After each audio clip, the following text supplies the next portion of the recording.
Welcome back to A&H. First thing I wanted to talk about is the Chelsea versus Barca game, Champions League. What did you think about that game? Honestly, I stopped watching after we got the red card. I didn't even notice there was a red card for a while, and then I Yeah. saw it on the screen. What Well, even happened? I didn't even see the play, so I was like, I was at work, kind of like watching it, not watching it, and then I got busy like I forgot what time I got busy, but basically I looked and it had a red card, and then I was like, oh yeah, it's over, and I stopped watching it, and obviously now I have to clock back in from work, so I was working and went back on my feed, and it said 3-0. I was like 3-0, and I was like, yeah. I guess Flamine Jamal can't do anything. I didn't watch it after, but I did see highlights, and it could just be cherry picking, or it might be true that Jamal couldn't go past hairy dude. What's his name? Cucurella. Yeah. But hey, they are national teammates, They are, so maybe Cucurella knows how to defend but Cucurella sucks. But that leads to one of my questions. The usual suspect getting a red card. I believe this is the fourth time. When is enough enough? Like, when is this guy gonna learn from these type of mistakes? Isn't four too much? Well, and not just that, it's like he always does it against the most complicated teams, and also when it matters the most. Like, I still think he wouldn't have gotten that red card against PSG 2 years ago. I think it was 2 years ago. I think Barca would have killed PSG because PSG had nothing until the red card, and we tied in a PSG, so we had the advantage. We tied, and in this one too, it was like Barcelona had to win to get out of the pressure of not making it to the next round. Now they basically have to win every game. They didn't really have to. They had to beat Chelsea, but if they were not gonna beat them, at least tie it with them, right? Try to tie it, and I think that's always the main goal. And I don't know why he just always does it when Barca needs him not to do that. If that makes sense. So what is wrong here? Is it his teammates or his coaches not telling him, hey dude, stop doing that? Just let it pass. You don't need to make those sort of challenges. Just don't get the red card. That's way more important. Or is this guy just not playing with his brain? Not to be mean. No, I was gonna say that. I was like, if it's the end of the game, you're losing 3-0. I don't think it matters that much. If it's barely the first half, why do that when you have 45 minutes or 45 plus minutes? And if Barca decides to play good, they could definitely tie or beat Chelsea. Right? If they decide to play good, they definitely have a chance. Also, why is he back on the lineup? I thought he wasn't even part of the lineup anymore. Unless I'm wrong. But Barca was doing much better when he was not part of the lineup. And he does pretty well when he comes in as a sub. Unless Flick was trying to rest players and put him in. This is not the game to rest players. But I did see one of the comments. Someone said Flick got it all wrong with the lineup that game. Well, not just that, and this is like a bigger point to make. I think this season also has been happening. I said, I don't know why Flick thinks that he could continue to play the high press. That gave you great results for 1 year. And even then, in a lot of games, if people watch our channel, I said it back in the days, even when they beat Madrid, and I think 2 times, I was like, well, Barca definitely got lucky. They outplayed Madrid for sure. But also, there were so many goals that were like this much from not being offside. And that has nothing to the highline has something to do with it, sure, but there's also luck, and Barca got really lucky in a lot of last year, and also this season. It's like the teams change, all the teams that can adapt to your highline. I mean, you saw even other teams who are not Madrid scoring Barca a lot of goals on Barca like that, because they play the high line and either Kunde or someone else gives them the on position, and then it's too hard for them to catch the player. So they play teams like Chelsea, even Leverkusen, or even Dortmund. They're gonna lose if they keep playing the high line like that too long. And the high line works when they also have a possession of the ball. In a lot of these games against bigger teams, I think Barca hasn't had a lot of good possession of the ball. A lot of people have been saying that losing the defender who was crucial last season, especially for the high line, was Martinez. And now they're seeing it because he was kind of the guy who led the high line and get everybody offsides. I think he was the person who organized everything and told the others when to step up or things like that. Yeah, I mean, that is a good point to make. And I think he is missing there. And you could see sometimes it's Kunde, sometimes it's another one because they're not fully looking at the line. So that's a good point. I didn't even think about that. And Chelsea went with a different lineup this game too, which is crazy. They played with no striker. They played with a bunch of midfielders, wingers. They had like Garnacho, Enzo Fernandez, Estevao, and Pedro Neto. Well, but I was just gonna say, isn't that what like good managers have to do when you face, like, I don't expect Barca to play Chelsea or any other team the same way they've been playing in La Liga. And again, you know, last year they were a great team, but even then it was the high line who killed them. We saw it against Inter Milan. If they keep playing the high line, they're gonna not do so good because I think their luck is running out. He played like Garnacho, like all the players who had energy and speed and stuff to press Barcelona. And that kind of shows when I was watching it, Barca didn't have much time on the ball like they usually did. They kind of used Barca's gameplay against them in a way, except the high line. I don't think Chelsea plays the high line. When I think Barca's also been struggling, teams shouldn't depend too much on certain players, but sometimes players just give that much play. You know, they've been missing Rafinha for a while. I'm not gonna say he's gonna solve their problems. And then Rafinha comes back, but they don't have Pedri. I think Pedri affects them even more than not having Rafinha, because Barca doesn't have a good person that could control the middle when Pedri's not there. Yeah. But even when Pedri's there, you know, he can be 100% every single game.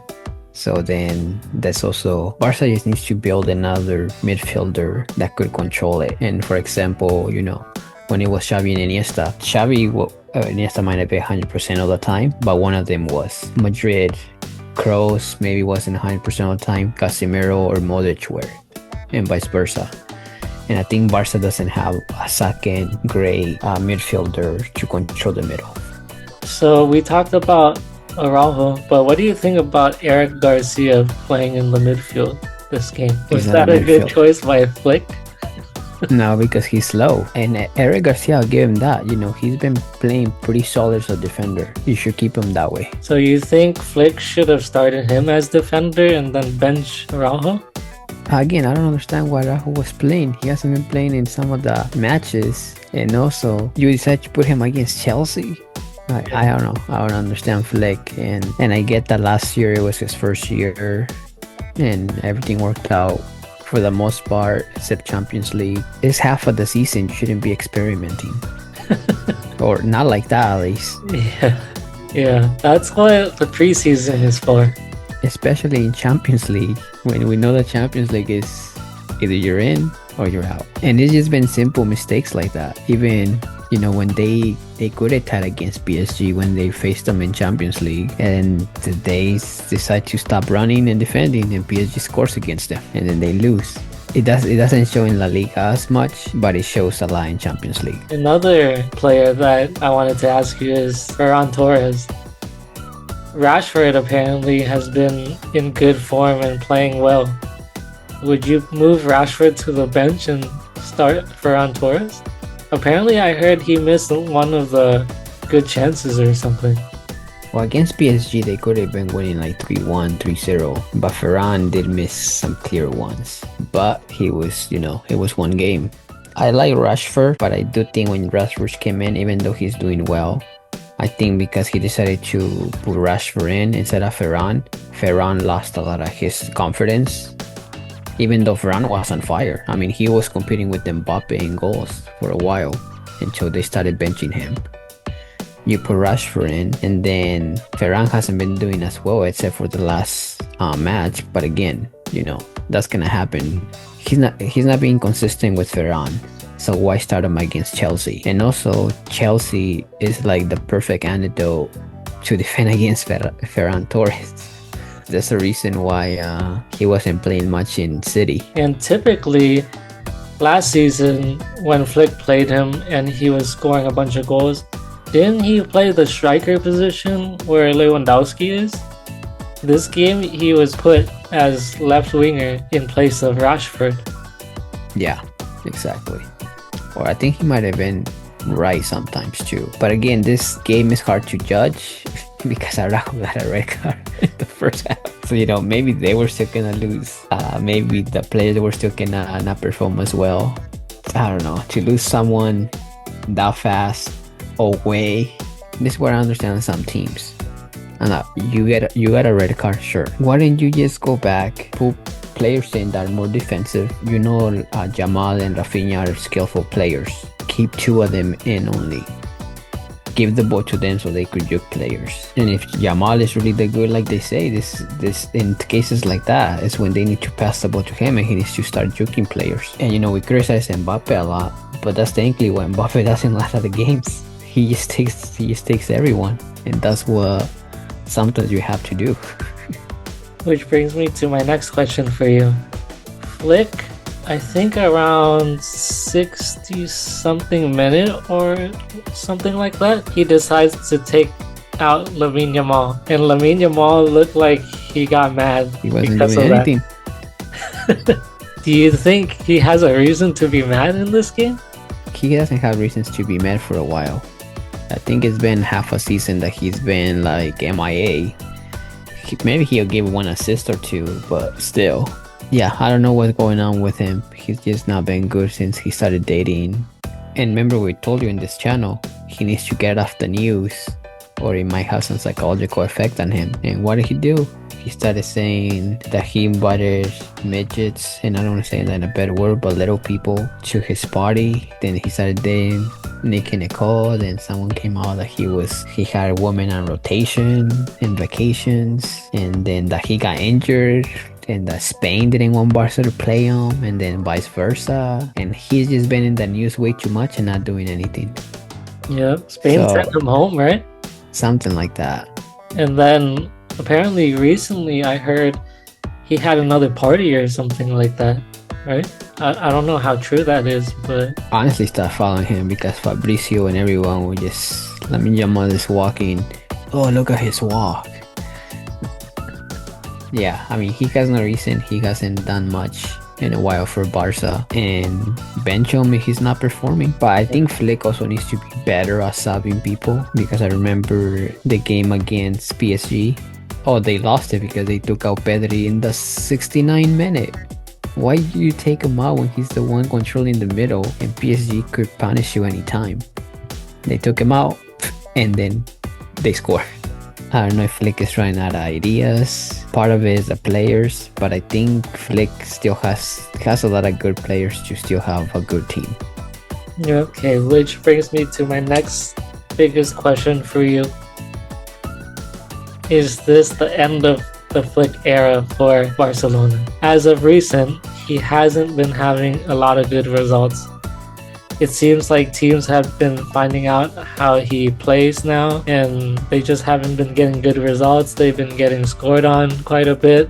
I mean, he needs to do something because, see, like last year, I was a lot of the times Barca was consistent on the scoreboard. I would see Ferran, Lewandowski, Jamal, and Rafinha. Now, I think for a while it was just Rashford, and then other times Lewandowski, sometimes Ferran, Lamine Yamal, maybe once. But it's not the same like last year where like you see every single those. Dani Olmo has been a ghost. He used to score or give assist in the past. he's been missing a lot of easy opportunities recently. So yeah, I don't know if I know if Flick has to do something. That's a manager thing. But I'm like, some of the players need to step up too. He said in an interview, I believe, that he's not planning to change his style. So do you think Flick is finished at Barcelona? Probably. I mean, with his style, I never really saw Barca having controls of the games. And I don't mean that in a bad way, but you saw the last season, it was always, let's just score more goals than them. Luckily, all the players were motivated and they fought to the end and they wanted it more than the opponent. Now it seems like they're just trying to see who would juke someone and gives a pass or scores. But I don't see chemistry, I don't see connection. And he doesn't change something, he could be his end even sooner before he waits until the end of the year. I hope things change for him because I like to see his style of football. It's kind of entertaining. It may not be like pure Barca style, but it's fun to watch. The high line, the high press. And again, I like that style, but all your players have to be really motivated and you have to always be on. And I think you just said to play the high line and stuff, you gotta have defenders that are like, boom, you know? You can't have players like Araujo. Well, and I remember last season, they were, even though they were offside, they would still run after the player. Yeah. This season, it looks like they just stopped and look at the sideline. And the player's like way gone. And I'm like, yeah, you're not catching them. And we also know that VAR is not the most reliable source a lot of the times. Luckily, it worked out for them last season. It seems like they gotta go back to the fundamentals where they have to play until the whistle. They can't just stop and depend on the offsides, you know? Do you think Barca needs Messi? At least for half a season? Imagine Messi comes in, they bench Jamal. Either they bench Jamal or they can bring on Messi in the second half. That's true. Since he's getting a little older. Messi might be like, nah, I start. But hey, he's tearing it up in the MLS. I think he still got it.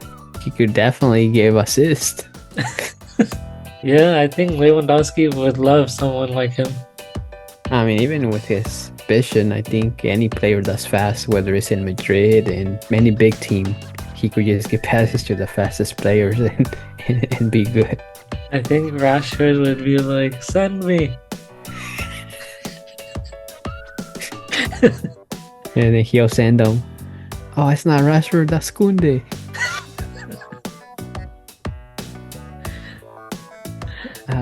Shoot. But yeah, no, something needs to happen and they need to do it before end of January or they're gonna lose the league because Madrid doesn't seem like they're stopping anytime soon. Unless, I don't know, because they tied 0-0 against Rayo. They tied 2-2 against Elche. I mean, I can't say Barca didn't have their chances. That's what I mean. If they couldn't capitalize on them doing that. And right now they're 1 point away. But still, it doesn't seem like Madrid is stopping. Unless something really bad happens and Mbappe keeps ghosting. But recently he scored 4 goals, so that test will be when they face Atletico, Villarreal, and all those teams. But yeah, that's it for this one.